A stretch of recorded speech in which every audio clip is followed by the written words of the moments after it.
Foodies, kelezatan kuliner Minang memang sudah mendunia.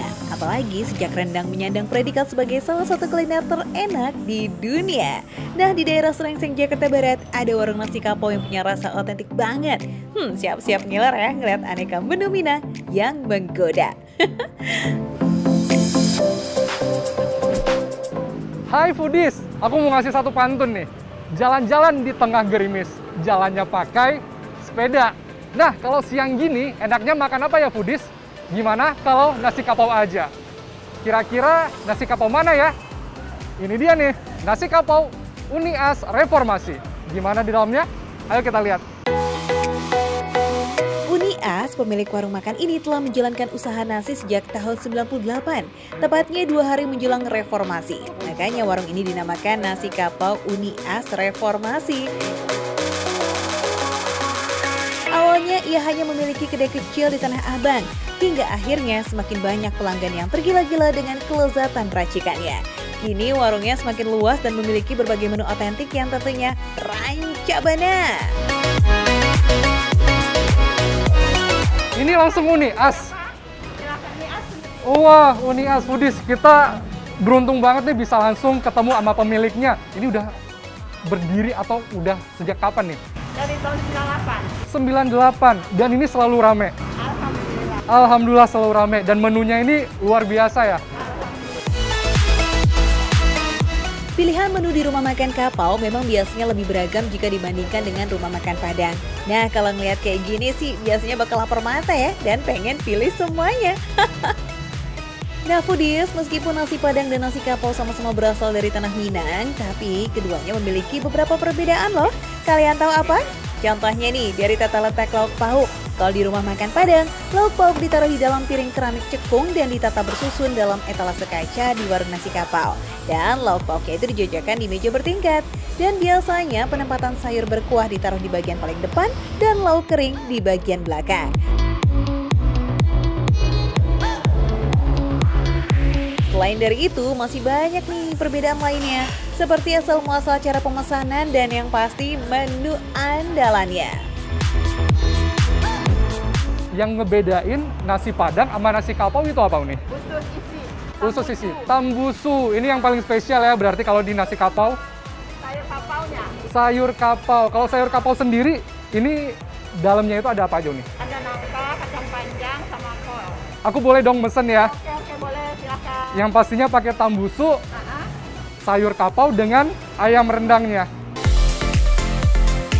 Sayur kapau memang menu otentik dari warung nasi kapau Foodies. Terdiri dari nangka muda, kol, dan kacang panjang dengan kuah gulai yang gak terlalu kental. Nah, kalau tambasu dan ayam rendang, pasti ini jadi juaranya. Soal rasa, kita buktikan ya saat disantap, oke?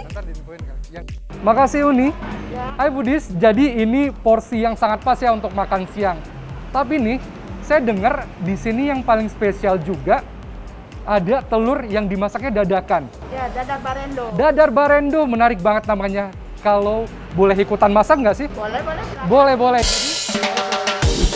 Talua barendo atau telur berenda merupakan salah satu hidangan telur khas Minang. Dinamakan telur berenda karena olahan telur ini berlapis seperti tumpukan renda. Cara membuatnya, kocok 1 buah telur ayam dan 1 buah telur bebek dengan daun bawang, garam, bumbu penyedap, tepung terigu, dan sambal merah. Nah, kalau sudah mengembang, ini tandanya adonan sudah siap buat dimasak. Oh ya Foodies, ternyata menggoreng talua barendo ini gak sembarangan loh. Ada teknik agar tekstur kulitnya bisa garing sempurna. Tahap pertama, pastikan minyak benar-benar panas ya. Lalu tuangkan adonan ke dalam wajan dengan gerakan memutar. Aduk-aduk adonan saat proses pematangannya menggunakan garpu. Nah, ini kira-kira Fadil berhasil nggak ya?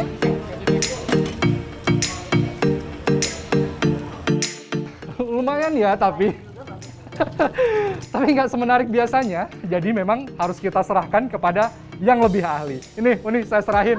Oke. Nggak apa-apa ya Dil, namanya juga pemula. Nah, selain lauk pauk utama, nasi kapau Uni As Reformasi ini juga punya menu yang gak kalah lazis, yakni bubur kampiun. Di wilayah asalnya, bubur kampiun kerap dijadikan sebagai santapan. Tapi kalau mau dijadikan menu penutup, bakal sama nih nikmatnya. Bubur yang satu ini umumnya terdiri dari campuran menu yang memiliki cita rasa manis gurih. Komponen andalan uni asih, ketan putih yang dikukus, menggunakan bubur ketan hitam, juga biji salak, bubur sumsum, kolak, dan santan. Oh iya, ada juga tambahan puding srikaya ya. Ih, ini nggak kalah menggiurkan ya foodies. Wah, udah lengkap nih susunan menu hari ini. Daripada lama-lama, cheers, mending langsung kita eksekusi. Nah, ini telur dadar barendonya, gabungan dari telur bebek dan juga telur negeri. Kalau misal dilihat, crunchy-nya berasa ya. Sekarang kita cobain untuk rasanya ya.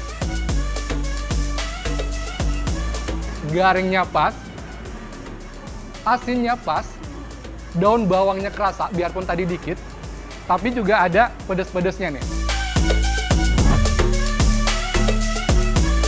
Kulit telur yang super keriting bikin sensasi garing jadi juara banget foodies. Tapi ini nggak mengurangi kelembutan bagian dalam telur ya. Rasanya gurih dengan sedikit rasa pedas, aromanya harum banget. Ini tentunya makin membangkitkan selera makan. Aduh, pantas aja sajiannya saat ini jadi andalan nih di warung nasi kapau Uni Es. Sekarang kita cobain yang aku buatin tadi ya. Nggak terlalu meliuk-liuk ya. Jadi memang tadi mungkin tekniknya itu salah. Dan memang kalau misalnya telur barendo itu harus benar-benar barendo, berenda gitu. Sekarang kita rasa. Kalau rasa boleh lah ya. Tapi kayaknya ini kurang garam. Biar nggak sempurna, tapi kalau olahan sendiri nggak akan kalah dong ya. Yuk kita lanjut ke menu utamanya. Ada gulai tambah Suni Foodies, gulai khas dari warung nasi kapau yang berkuah kental dan terdiri dari usus sapi yang diisi dengan telur kocok dan tahu berbumbu. Lama benar.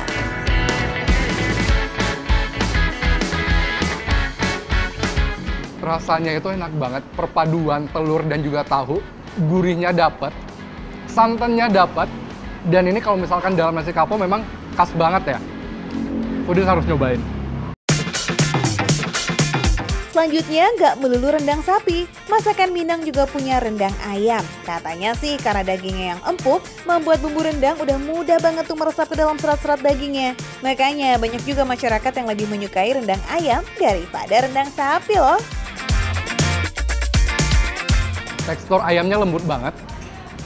Kelapanya berasa, santannya itu berasa, dan memang semua bumbu-bumbunya itu keserap sampai ke dalam. Nah, yang paling spesial juga di sini ada yang namanya sayur keciwis. Coba kita rasain. Daunnya dicampur dengan sayur, itu pas banget. Nggak kelat sama sekali. Wah, kelezatan kuliner Minang memang tiada duanya. Makin nikmat kalau nasi, bumbu, dan lauk pauknya diaduk-aduk dan dilahap dalam satu suapan. Lama benar. Nah, kenyang udah ya foodies serta puas nih menikmati santap siang. Lanjut ditutup dengan bubur kampiun. Sedap. Manisnya pas, gurihnya pas, kombinasi srikaya sama bubur sumsumnya itu cocok banget. Apalagi kalau disiram kuah kolak pisangnya. Dan yang bikin netral di sini adalah adanya ketan hitam sama ketan putihnya. Jadi nggak bakal terlalu manis. Jadi untuk kamu yang nggak mau manis-manis banget, boleh nih rekomendasiin untuk nyobain bubur kampiunnya. Jajaran menu lazis ala tanah Minang yang otentik kayak begini emang bikin penikmatnya lupa daratan. Nah, dari semua menu rekomendasi kali ini nih, menu mana yang jadi favorit Fadil nih ngomong-ngomong? Makan receh, menu receh, tapi rasanya gak recehan. Kita lanjut makan ya foodies.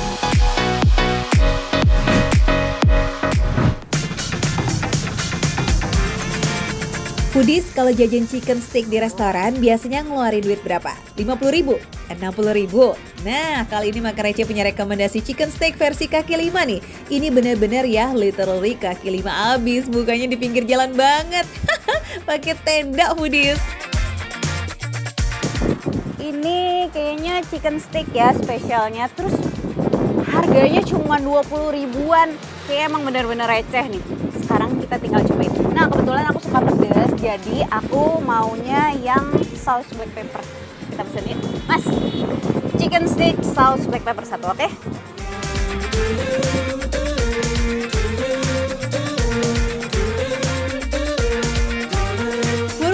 buka di bilangan Durensawit, Jakarta Timur ini baru dibuka pertengahan Mei 2022 kemarin. Masih fresh banget nih, nggak usah FOMO alias fear of missing out ya kan? Lokasinya pas banget di depan rumah sakit Durensawit. Kalau lewat sini nggak bakal nyasar kok, karena warung tendanya tuh catchy banget. Ada 5 pilihan menu di sini. Mau chicken steak yang original atau crispy chicken steak dan chicken cuts yang dibaluri tepung, ada foodies, tergantung selera kamu ya. Ini baunya udah kecium banget aromanya. Kayak sedap banget. Nah, aku mau tanya dulu nih. Ini biasanya nih kayak gini daging ayam bagian apa? Kalau ini yang digrill pakai bagian ayam bagian paha. Paha? Iya. Oh, semuanya. Jadi makanya paha aja? Enggak, beda. Oh, hah? Kalau bukan crispy itu pakai dada. Oh, crispy-nya pakai dada. Oke. Kalau yang digrillnya pakai paha. Aku mau nyobain tapi takut. Bisa nggak? Bisa, boleh. Nggak apa-apa. Boleh.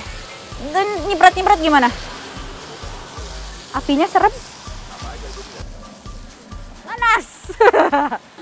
Kalau nggak biasa, emang pasti berasa panas nih. Tapi mah demi chicken steak lazis ya kan, 15 menit di depan alat pemanggang mah nggak apa-apa ya foodies. Terus sekarang bumbuin? Iya. Oke. Oh, pakai. Iya. Buat chicken steak original, bumbunya simple banget, cuma dibubuhin merica bubuk aja foodies. Beda nih dengan steak daging sapi yang bisa request tingkat kematangan. Kalau steak ayam memang harus disajikan matang ya foodies. Oke, udah siap dibumbuin lagi nih. Kali ini sesuai pesanan, mau bumbu black pepper atau bumbu barbecue. Nah, Mas, ini bumbuinnya di sini apa pas mateng? Jadi di sini bumbuin juga, setelah matang dibumbuin juga. Oh, biar meresap ya? Iya, biar Oke, siap. Jadi 2 kali dibumbuin foodies. Jadi pas lagi diproses, dimasak sama pas udah mateng. Gitu. Ini bukanya dari jam berapa sampai jam berapa? Saya start dari jam 2 siang sampai jam 10 malam. Catat jam bukanya ya foodies, kalau mau mampir datangnya jangan kepagian. Meski hitungannya masih baru, warung tenda ini tuh lumayan bikin penasaran loh. Ada aja pembeli yang datang gara-gara kepo dengan konsep chicken steak di warung ini. Sip, steak yang udah matang tinggal di plating aja nih. Kita kasih sayuran dan kentang sebagai pelengkap dan siram lagi deh tuh sama bumbu sesuai rasa yang dipilih. Nah, foodies, tadi depan kamera aja aku pesannya 1. Sebenarnya aku pesen 3. Lapar mata. Ini pengen nyobain 3-tiganya. Tapi di sini paling enak kayaknya sore-sore deh. Cuacanya tuh sejuk banget, anginnya juga kenceng, berasa AC. Bukan cuma AC, blower kali ya. Tapi yaudah kita cobain ya. Namanya juga di warung tenda, berasa banget kan semilir angin cepoi-cepoinya. Tapi nggak bakal mengurangi kenikmatan makan chicken steak murah meriah ini kok foodies. Meski receh tapi lazis. Enak, dagingnya enak, empuk. Coba yang bagian sausnya.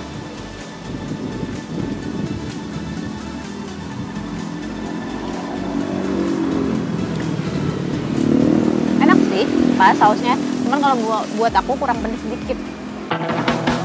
Alat makan yang disediakan di sini tuh emang dari plastik, tapi jadi kebukti nih kalau daging ayamnya itu emang empuk banget ya. No alat-alat kelap gitu loh.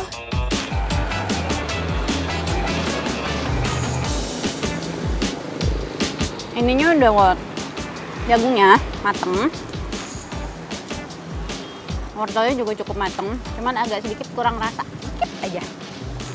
Kalau ditambahin bumbu sedikit lagi, misalnya tambahin garam atau tambahin lada bubuk gitu, kalau misalnya di sini ada, enak banget itu, kita bisa nyesuaiin sama selera kita sendiri. Sekarang kita yang kedua nih. Ini tadi barbecue. Barbecue biasanya agak manis ya. Nah, karena si Angel ini emang doyannya makan yang pedes-pedes, jadi berasa ada yang kurang nih foodies. Tenang, bisa minta tambahan kok saus sambelnya nih kalau kepengen ada rasa pedes-pedesnya. Oke, next. Sekarang yang crispy. Yang crispy sesuai sama namanya, berarti dia digoreng pakai tepung. Untuk chicken steak crispy, prosesnya beda nih foodies. Daging ayam dada file dibaluri dengan tepung basah dan tepung kering beberapa kali. Tinggal goreng di minyak panas sampai warnanya berubah kecoklatan. Sausnya juga beda dengan saus untuk grillnya ya. Bumbu-bumbunya itu harus ditumis lagi dengan tambahan bawang bombay. Wih, seger banget nih kayaknya. Coba-coba kita tanya si Angel apa sih ini bedanya chicken steak versi digoreng dengan versi yang dipanggang?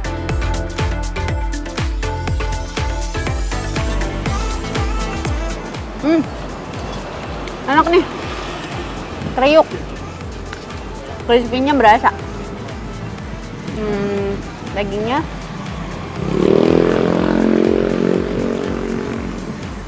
Dagingnya juga enak.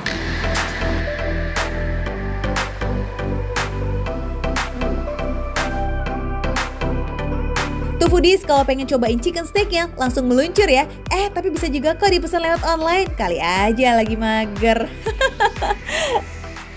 Makan receh, menu receh, tapi rasa nggak recehan.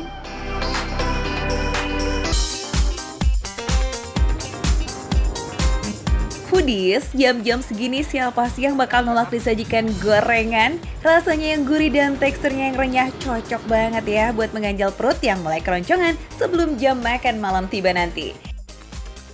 Pas banget nih, Makan Receh punya rekomendasi gorengan jempolan yang bakal menggugah sore hari kamu. Nah, foodies, sekarang aku lagi di daerah Pamulang. Aku lagi mau cari cemilan yang konon katanya satu hari bisa menghabiskan 400 pieces. Apa itu? Penasaran? Kita langsung cobain aja yuk. Gorengan Budani punya beberapa pilihan nih, seperti tahu isi, risol, dan combro. Tapi yang paling juara nih foodies, lumpia gorengnya. Lumpia identik sebagai oleh-oleh khas Semarang yang berbahan dasar rebung. Namun sebetulnya ada berbagai varian lumpia lainnya loh. Seperti lumpia ala Budani nih yang menggunakan bahan dasar bengkuang dan ebi. Karena menggunakan bengkuang, tentunya lumpia yang satu ini harganya lebih ekonomis. Makanya harganya 4.000. Nah, aku mau nyobain gimana sih isi dalamnya, enak apa enggak. Dan yang lucunya lagi, di sini sambal itu bayar. Biasanya kalau sambelnya harus bayar, berarti rasanya harusnya mantep banget dong. Kalau gitu kita langsung cobain aja yuk. Kalau soal sambal, ada ceritanya nih foodies. Sambal lumpia Budani ini emang terkenal banget akan kelezatannya. Makanya saking banyak yang minta nambah daripada rugi bandar. Makanya seporsi sambalnya dibanderol seharga Rp2.000. Wah, tapi tetap ramah di kantong kok ya. Bu, aku mau lumpianya semuanya deh Bu, sama sambalnya tentunya. Aku mau cobain. Tapi nih Bu, boleh nggak sih Bu kalau aku mau tahu cara bikinnya gimana?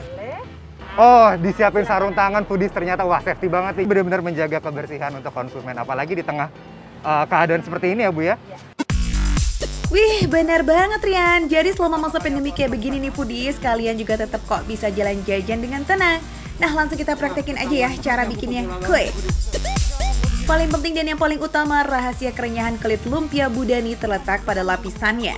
Untuk setiap potong lumpia, Budani menggunakan 2 lembar kulit lumpia yang mentah. Oh gitu, pantesannya bisa garing banget ya Bu ya? Oh, biar nggak robek. Setelah kulit lumpianya siap, isi dengan adonan yang telah disiapkan. Bu, biasanya kan lumpia itu rebung ya Bu? Tapi kok ini warnanya bukan rebung ya Bu? Bengkoang. Oh, ini bengkoang. Orang arik telur sama ayam. Sama ayam. Wah foodies, ternyata ini beda lagi nih foodies.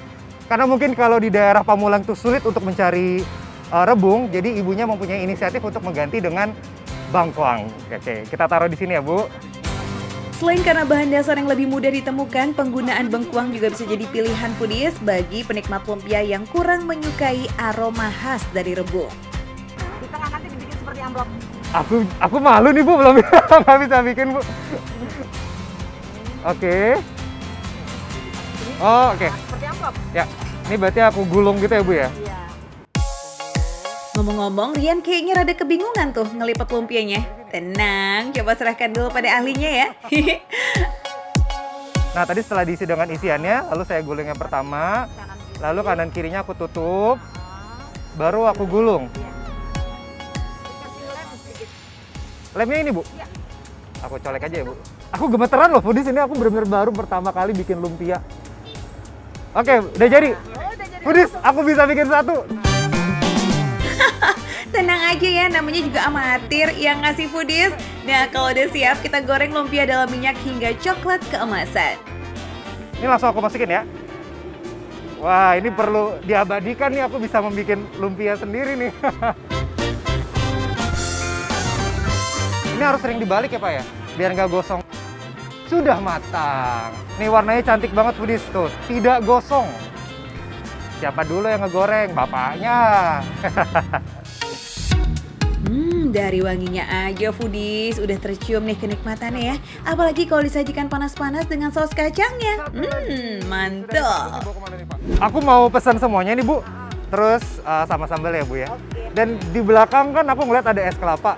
Kayaknya enak kali Bu ya kalau minumnya tambah es kelapa. Boleh ya Bu ya? Oke, aku tunggu ya Bu. Eits, tunggu dulu. Selain lumpia, ada lagi kok menu lainnya yang gak kalah menggiurkan. Seperti tahu isinya yang digoreng dadakan hingga garing seperti ini foodies. Biar benar-benar garing, tahu coklat yang telah diberi isian toge dan wortel berbumbu di balur tepung yang super kental kayak begini, kemudian digoreng dalam minyak hingga kuning keemasan. Gak lupa risoles isi smoked beef mayonnaise dan telur yang telah dibalur dengan tepung roti ya foodies. Menu yang satu ini juga jadi andalan. Setiap harinya 200 buah risoles ludes diserbu pembeli foodies. Terakhir, gorengan hangat begini makin nikmat kalau disajikan dengan es kelapa muda dalam batok kelapa kayak begini. Widih, segarnya. Sebelum kita makan, tetap harus safety dulu, hand sanitizer. Apalagi kita mau makannya pakai tangan nih. Bismillahirrahmanirrahim. Oke, langsung. Ini aku tunjukin, ini hasil gorengan aku tadi. Nih ya, aku coba belah yang pertama. Masih panas banget. Beneran, ini panas loh. Panas sekali. Tuh, foodies.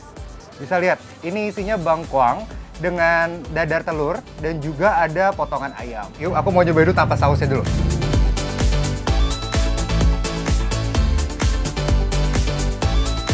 Kalau aku boleh jujur, gurihnya udah pas, manisnya pas. Cuma menurut aku, kurang sedikit asin. Atau mungkin karena aku tadi yang bikin kali ya. Kalau soal garing sih juara foodies, kulitnya garing dan ini nggak gosong dipadu dengan isiannya yang padat serta lembut. Oh ya, meski isiannya agak kurang asin, ini tetap gurih kok foodies. Kalau masih kurang biar makin mantap nih, nikmati bersama saus kacangnya. Nampol foodies.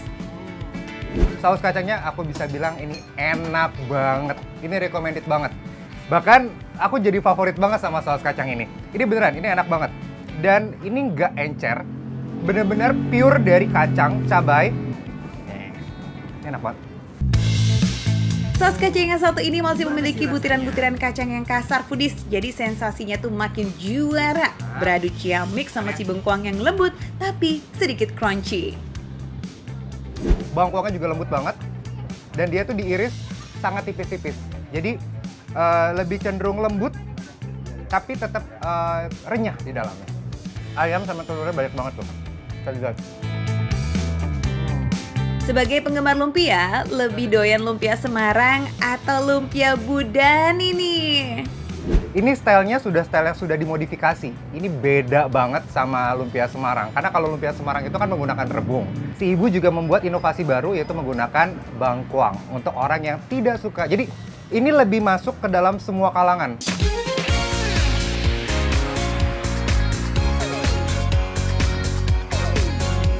Lanjut kita ke menu berikutnya, risoles isi smoked beef dan mayo. Ini enak loh. Ini rasa manis dan juga rasa dari gurih mayonesnya enak banget, pas banget. Dan setiap gigitnya tuh meleleh, ada telurnya dan juga ada smoked beefnya. Tuh, ini nggak bohong-bohong ini. Kalau ini nggak bisa diganggu dengan sambal. Ini harus pure dengan cabai rawit.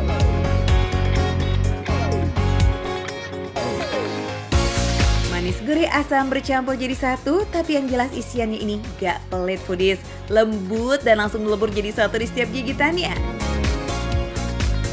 Kulitnya garing khas tepung roti, dan kalau varian yang satu ini udah pasti disukain sama semua kalangan.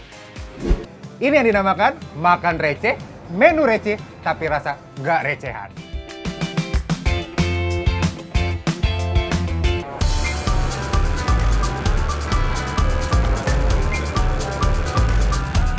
Buongiorno foodies, asik kalau nyapanya udah pakai bahasa Italia begini, berarti udah tahu dong kali ini kita bakal kulineran apa? Apalagi kalau bukan menu khas Italia yakni pasta.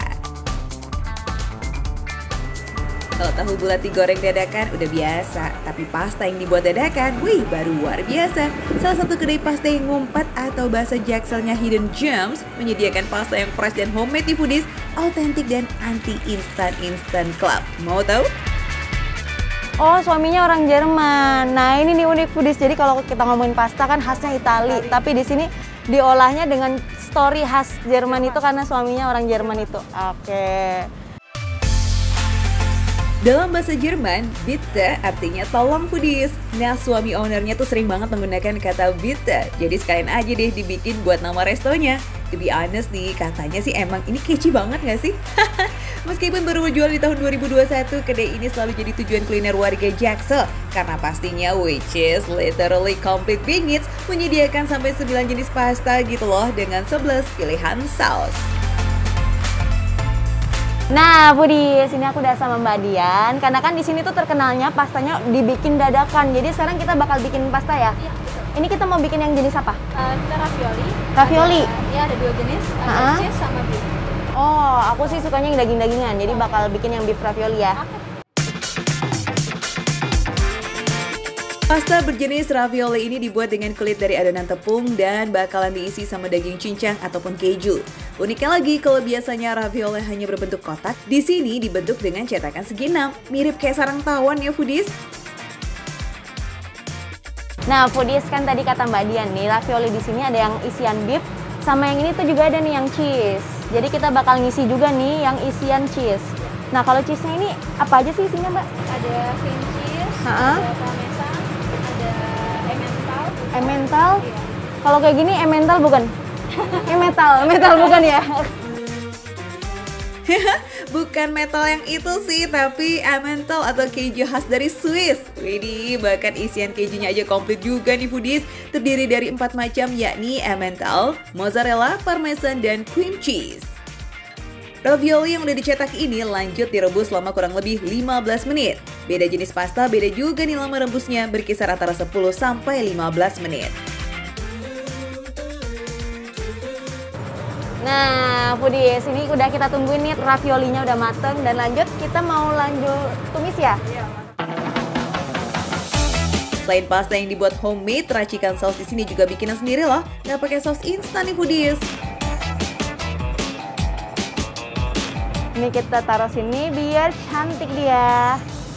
Oke, udah jadi? Udah jadi nih beef ravioli.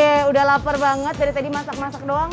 Sekarang makan yuk, makan aja yuk. Yaudah, ayo kita makan foodies.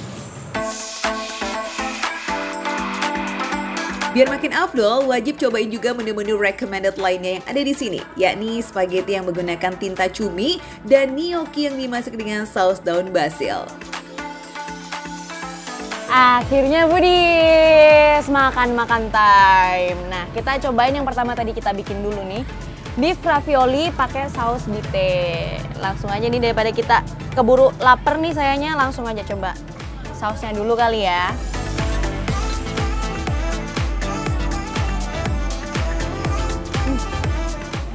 Wah, kacau. Enak banget. Bener tadi kata mbaknya ada asam-asam khas tomatnya. Creamy-nya tuh yang di mulut tuh kayak ringan banget rasanya tuh. Dicampur sama gurihnya bawang. Ini yang nendang banget saus bite ini. Nah, sekarang kita cobain pakai ravioli beef. Tingkat ketebalan dan kekenyalan dari pasta raviolinya ini sih nggak usah ditanya lagi deh. Endesnya pol, ditambah isian daging cincang yang juga gurih abis. Wih, bikin nggak berhenti ngunyah deh. Ini yang menggoda selera juga nih. Tuh, lihat tuh. Udangnya gede banget, foodies, gede, nggak pelit ya. Udangnya udah hampir seukuran lobster, terus juga dari pastanya sendiri. Nih, ini pastanya. Dia pakai tinta cumi, jadi kelihatan hitam gitu ya. Kita cobain dulu nih dari pastanya. Adonan pasta yang satu ini beda dari pasta-pasta lainnya karena dicampur dengan tinta cumi. Bikin sensasi makan yang beda, apalagi dipadukan dengan kematangan dan kekenyalan yang pas, yakni jadi perfecto. Kacau sih. Ini rasanya cocok banget di lidah orang Indonesia. Ini tuh, tahu nggak sih rasanya? pedas. Jadi kayak makan pasta disambelin, tapi sambelnya tuh bukan yang terlalu lebay gitu loh. Gurihnya ngalah-ngalahin sambel deh, enak banget.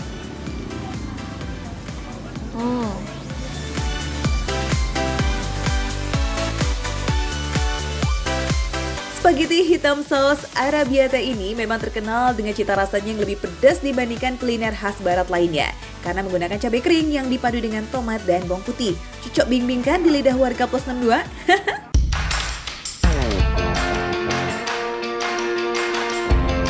Foodies pasti masih asing ya sama menu yang satu ini, gnocchi. Mirip dengan perkedel khas Italia, adonannya menggunakan kentang juga. Tapi di sini foodies bisa requestnya yang bebas gluten yang menggunakan tepung singkong. Mas, mau bayar? Oke. Ini udah enak banget, mantep pastanya. Ini bayarnya berarti pakai apa? Kita bayarnya pembayaran cuma hanya QR aja kan sekarang. Oh, di sini cuma bisa QR. Iya, kita cashless di sini Kak. Pas banget, aku punya nih aplikasinya. Berarti langsung aja bayar pakai HP ya, Iya. tinggal di-scan. Sudah. Oke.